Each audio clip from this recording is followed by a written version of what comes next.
What's up, everyone? It's Sonosi. So, as you guys know, this weekend we got another fight night coming on. This one we have Derrick Lewis going against Rodrigo Nascimento, and this one's actually going to be full of people in Missouri, of all things, St. Louis in particular. So, the discussion we're really having here is Derrick Lewis going to call it quits? Is he going to retire? Well, let's point out a couple of factors before we get forward. So, as we all know, Derrick Lewis, most KOs in UFC history were 14 right now.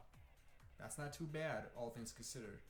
Second, he's in the heavyweight division where, even though he's, say, 39 years old, we have had people as old as 40 plus years of age who are still functioning, doing okay in the UFC. They ain't doing great, but this is the one class where you don't have to be the youngest for it. And more factors than that, there's other things I'm going to bring up in a sec. So let's point out some real interesting factors. His opponent, Rodrigo Nascimento, decent fighter, ranked 15 in the UFC right now. Decent ground game. I mean, if you really look at it, he has 6 submissions and 2 KOs, 3 decisions, so he's pretty well-rounded. And he's younger by 8 years. Now, here's some factors that is funny. His first loss was to Chris Daukaus. The whole thing is every other joke. The joke is Chris Daukaus, the former cop, gets beaten by black guys all the time before he got kicked out of UFC. So that happens. Second, his second fight right after that loss was a fight that he did win, but it got overturned because of PED usage. So he got into a little bit of trouble. So he's already proven the drug cheat. So that's another strike against him. I mean, he's gone against Tanner Boser, Latifi, and Dante Mays. All 3 of those people were all decision wins. 2 of those out of 3 were split decisions. So right there, you kind of got to question, is he even that good of a fighter? Now, the part that makes me wonder is Lewis is not getting any younger. He has said more than once he is not here for title aspirations. He's just here to get paid.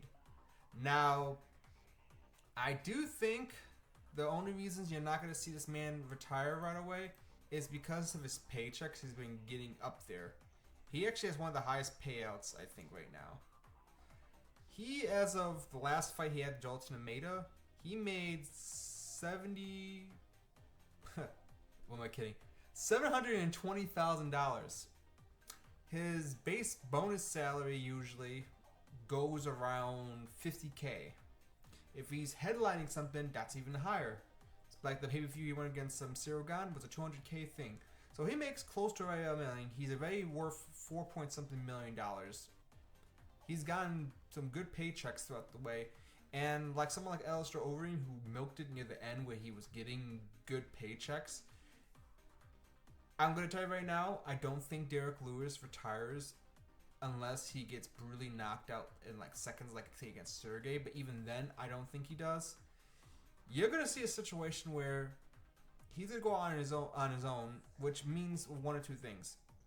He's gonna have a very spectacular finish where he decides he doesn't want to do it anymore, or more importantly, the UFC says, you know what, you've been losing enough times, or you cost us too much money. We gotta get rid of you. So, as of right now, St. Louis being his last fight, I don't see that happening, win or lose, most likely. I mean, look against Jolton Almeida. The man is a grappling phenom for the heavyweight division. He is basically the Nogueira of your current age, as far as I'm concerned.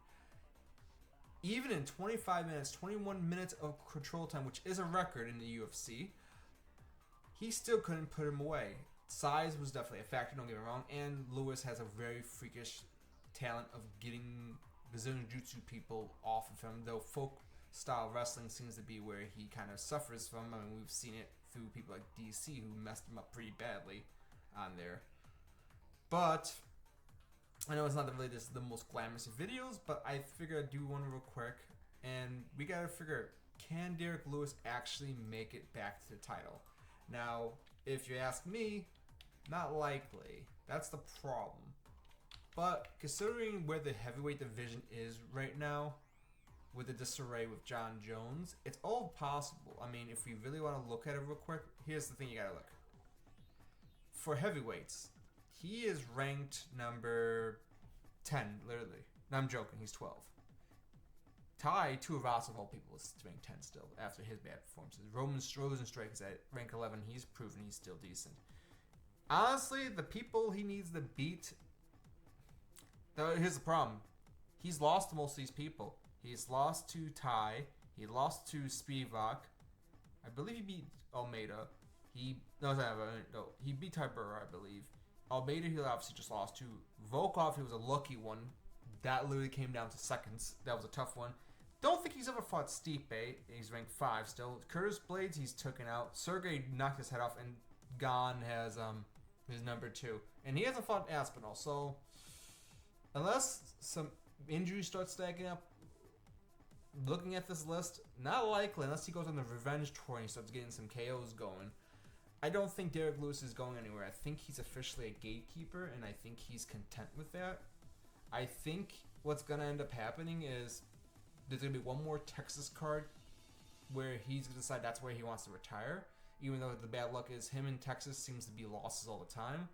So I think that's where you're going to see him end his career, in Texas within the next year, probably, whenever they go back for an event and decide he's appropriate for it. Until then, I think you're going to see this man keep racking up paychecks, hopefully racking a couple more KOs that makes it hard for anyone to keep up with. I do hope that Cuban that's fighting this weekend as well, you know his name. Give me a second. My brain is having a foggy memory of the name of the person. Give me a second. Let's look it up real quick. Okay, there's his name. Yeah, we're talking about Robles Desplay. I can't say names. I'm terrible at names, people. I'm too American, I swear. Anyway, if he beats up Waldo Acosta, who he took out before, I think you could see him using Derrick Lewis as a good leapfrog or a good example. There isn't that many heavyweight prospects I could think of right now. I mean, if you really want to go goofy, you could always put him, if he does well in this fight, you could always put him against Muhammad Usman. A little name value, not much. Or, Alalski. I think he's still running around. But for now, what do you guys, I wonder what everyone else thinks. Do you think he should retire? Do you think he should stay? You guys let me know. Anyway, that's all for now. I appreciate your time and take care.